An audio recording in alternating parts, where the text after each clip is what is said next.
Well, that smile says it all. Coming off a historic season and a CFP appearance, you just heard Curt Cignetti say that is in the past, and here is what lies ahead in 2025. Plenty of opportunities to prove that last year was no fluke for the Hoosiers. They got the Big Ten opener against Illinois, a trip to Oregon in October, and one to Happy Valley in mid-November. A trio of all Big Ten honorees from last year representing the cream and crimson here at Big Ten Media Days. Aiden Fisher, Elijah Sarratt, and Mikail Kamara joining us on set. Gentlemen, looking good. I know you're feeling good. Last year was phenomenal, and as Coach Sig said, that is behind us.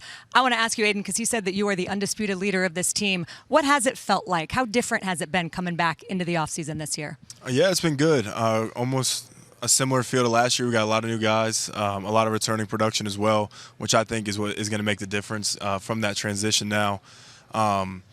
With so much returning production and, players, now everybody's on the same page. Everybody's getting adapted a little bit quicker. So we're definitely a lot further along than we were last year, but, still a lot of time to go. All three of you followed Coach Sig to Bloomington from JMU, so he believed in you early, and you believe in him now, and it's been a beautiful thing to see how it's all come together. Mikail, for you, what was the biggest transition to playing in the Big Ten and having the season that you had last year? For me personally, it was just having confidence, right? I feel like coming into the Big Ten, everyone plays the same for the most part. They're just a lot bigger, right? So once I got over that hump of just realizing, I could play here, I could ball here, it was just a mental game. So once I got that flowing, once we played Maryland, we played Nebraska, I was like, all right, I could do this. I was going to ask, was there a moment when you felt like that confidence sort of turned the corner? I think Maryland was circled and highlighted and starred for me going into the season. So to have the game that I had, I was like, okay, I can do this. So Maryland was definitely the turning point of the season. Elijah, we're sitting there watching the highlights from last year, and all three of you have smiles on your face. Aiden goes, this is the best part of the day, no doubt about it. Some good memories. Waffle House always open. Ooh. Where did you take the biggest step last year, and where do you want to go this year? Biggest step for me, just little stuff that I was doing, improving on what I did my sophomore year. Nothing major. Going into this year, I want to step into a bigger leadership role. I feel like I've done that well. These guys trusted me to help lead the team, and the players out there have been trusting me. So I've been trying to be that vocal voice out there for everybody, Tell us about Fernando Mendoza. I covered him when he was at Cal. He's one of the most interesting human beings I've ever been around. Just a fascinating young man. I know he's a very talented quarterback. And just like Curtis Rourke last year, it felt like there's a step that's to be taken from the spring to the fall. So what can you tell us about, his touch and your chemistry with him? Man, it's been going great. He's my fourth quarterback I've been with now, so I kind of know how it goes, like the bumps that you go through with chemistry and stuff that happens. But it's been great so far. Spring we had our little chemistry problems, but that's bound to happen. That happens with every quarterback and receiver. Summer we've got good work together, and now camp's going to be important for us to continue to build on that. But I love the way he throws the ball. He flips that switch once he's out there, and it's fun to watch. Yeah, from a defensive standpoint, what stands out to you about what he brings? He's been phenomenal so far. First off is just his leadership skills. He's done such a good job having guys gravitate towards him, bettering the people around him. And then, when we get on the field, it's good because he's a competitor. And, I love that as a linebacker because he's going to hear it from me and I'm going to hear it from him on every throw. But I love it that way. It's just we're going to just keep bettering each other. He's done such a good job taking the right steps, developing, and kind of really, taking the system in and almost – he's at a point now where I think he could teach it to somebody else. He lives in that facility. So I'm really excited for him. And the potential he has in this offense is unlimited. Who talks the most trash at practice? I should know. Aiden Fisher. Yeah, it's got to be me. Aiden Fisher. Really? Aiden Fisher. Gotta get the guys going. You got best leader on the team, hands down. No wonder Curt Cignetti said that. The best trash talker. I do think when you talk about Coach Cignetti, his confidence, and he discussed this on the set, it is contagious. And I think it's true when it starts at the top and it kind of funnels down. What is it? He's a interesting guy. He does it a little bit his own way. For each of you, what has been the thing that you've believed in him from the beginning at JMU and what you've seen now that you've been able to do this at the Big Ten level? For me, that we're going to go out and we're going to win. He's proven it on wherever he's going to go. We have to put the work in. He preaches that, but if you put this work in day to day, you're going to see success on Saturday, and it's stuck true. I definitely agree with that. I think he kind of has this motto as the standard is the standard, right? So Once you come in and whether you're lifting weights, whether you're watching film, whether it's practice, whether it's treatment, you got to do everything at a high level. So once you're in that facility, it's all business. Get it done. Once you leave, you can do whatever you want to do. But once you're in that facility, it's go time, and we're going to win. Yeah, I would just say his attitude is so contagious. It goes from him down to his staff to the strength staff to the players. Every single day we're demanded the best, and I think that's why he's gotten so much out of his teams. It's just because he demands the best, and we're going to do that with maximum effort every time. And that's ultimately how you improve. It was so fun covering you guys last season and seeing how, it was like you awoke the sleeping giant of a fan base that was so hungry and so grateful for the experience that you gave them and all those incredible wins. What was it like on game day to watch it grow from Coach Signetti begging fans to come out to, at the end, it was the hottest ticket in town? The support was phenomenal. What was it like? It was amazing. Seeing the difference between our first game and then coming back for the Nebraska game, I think that was really the turning point for the fan base. You walk past this, it's kind of like a tunnel before you go out onto the field. You can kind of see through a window, and it's the fans, and not a single seat was open. You can see Signetti towels everywhere. Do your homework later, like all that. So he does a great job getting everybody involved, but that fan base means so much to this school and our program, and I think they finally got the winner they deserve, and they're going to continuously get that.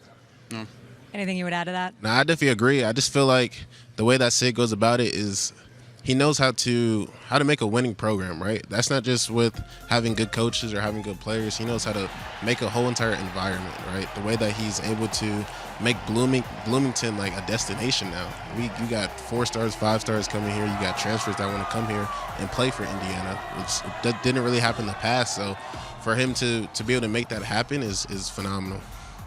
Yeah, 100%. Just the fan base, them showing up. The Maryland game sticks out to me just because it was real rainy that game. Didn't know if the fans were really going to show up. It was an important game, but they stuck through it with us, and that's when I'm kind of like, oh, okay, the community's here rocking with us. And then that next week, they just kept on going and going. So without them, we wouldn't be able to win some games. So shout out to the fans out there for sure. It does feel like it all builds together, right? It's not just one thing. It all when it's working together, it can be something special, and that's certainly what we saw last year. What did you learn from the Notre Dame CFP game?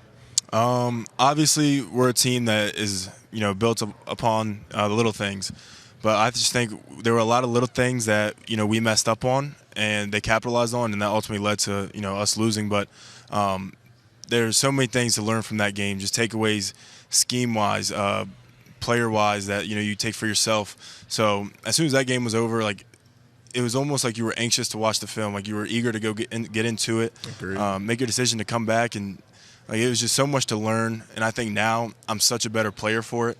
Obviously, nobody wants to lose. You hate that, but the lessons I took from it, I think, have propelled me a really long way. Mikail, you second that emotion? Yeah, I definitely agree. That was kind of went into the decision of me coming back, right? I feel like we had something that was so special, right? And we kind of, I won't say failed, but we just didn't accomplish what we wanted. So I think right now the goal is to win the championship. So I think after that Notre Dame game, I think going into the season, going into some of our road games going this season, I think it's important to just go out there and perform at a level that we can, right? Have a lot of confidence and not try to play up to another standard, try to play outside of your body. Just play and embrace the moment that we're living. It does feel like often it's easier to learn from a loss than a win in certain ways. All right, a couple non-football ones before we let you guys get on your way here in Vegas. All 3 of you have dogs. We do. Yes. This might be the hardest among the 3. Who's the alpha among Ace, Caesar, and Cece? Thank you. Which one? Caesar? Not even Scary close. dog. It's right there. really? Caesar's a Scary cane corso, so it's without a doubt Caesar's the top dog. You were waiting for them to say that. CC, see his dog. Just in his face, my dog backing up. Do the dogs hang out? Is there like a dog? They won't let my dog hang out with them, that bro. dog. Yeah. My dog's fluffy. They won't- He they likes to be won't let nice him and hang out. lazy. His dog's a little princess. They can't deal with those type of. Do you think mean there's animals. something to be said about the personalities of each of the dogs that you have? I think it does a little bit. I hope not. I really hope not. I got a little fluffy dog. I hope it's not talking about me. My dog hasn't barked yet, and it's American Bully, and it hasn't barked yet. So my Wow. teammate, Omar Cooper, I'm playing the game. He walks in my house, takes my dog, and brings it upstairs, and my dog doesn't make a single noise. I get off the game, I'm like, where's my dog at? Where's my dog at? He's not keeping you safe. It doesn't sound like. Fair enough. All right, last one for you guys, and I think one of the opportunities is it's really cool that you guys have the relationship that you have. You obviously have come a long way together. But I want to go down the line, and I want you to tell me the thing that you admire. It doesn't need to be football related. It can be about the two guys sitting next to you. And Elijah, we'll start with you. Man, just the way they carry themselves. Since I met them at JMU, the way they handle business on and off the field. I look at a freshman to see if he's doing something good, so I can take it. Or I look at guys that like this, and just the way they handle business day in and day out. No matter if they feeling bad, if they sprained the ankle, if they shoulder hurting, they put that work in every single day, and I appreciate that for them for sure. Nah, both of them, they work their tails off. Fish, I see Fish working out all the time. I see Elijah working out all the time. Anytime I'm on the field, I always see them working, right? So the leadership that they've grown into, I think that's probably the best thing, is seeing the way that they've grown. Seeing Fish grow from being a guy that wasn't even a player, and now he's an all-time linebacker, right? Seeing Elijah come up and see, Waffle House. This is my guy. So it's awesome to see all of us come from where we came from and dominating the way that we are. I would just say the work ethic, I think of the three, but I just want to talk about these two, is just unmatched. And then obviously they talked about the work ethic, so I'm going to go a different direction. The way these two bring people with them, in the way they work, the way they carry themselves, the way they lead. You can see it on the team. You see it with them. Like, they're just bringing so many people to better themselves every time they step on the field, and I just think it's something that you should really admire, and I do, and I respect it a lot out of them. Well, I respect all three of you. I respect this program. I'm looking forward to seeing what year 2 under Curt Cignetti looks like in Bloomington. I hope you guys have good people taking care of your pups back home. That's the most important thing. And I love that you have a little fluffy dog. I think that's my favorite thing. I love him too. I just hope he's not similar to me. All right. August 30th against Old Dominion, Indiana will kick off year number 2 under Curt Cignetti.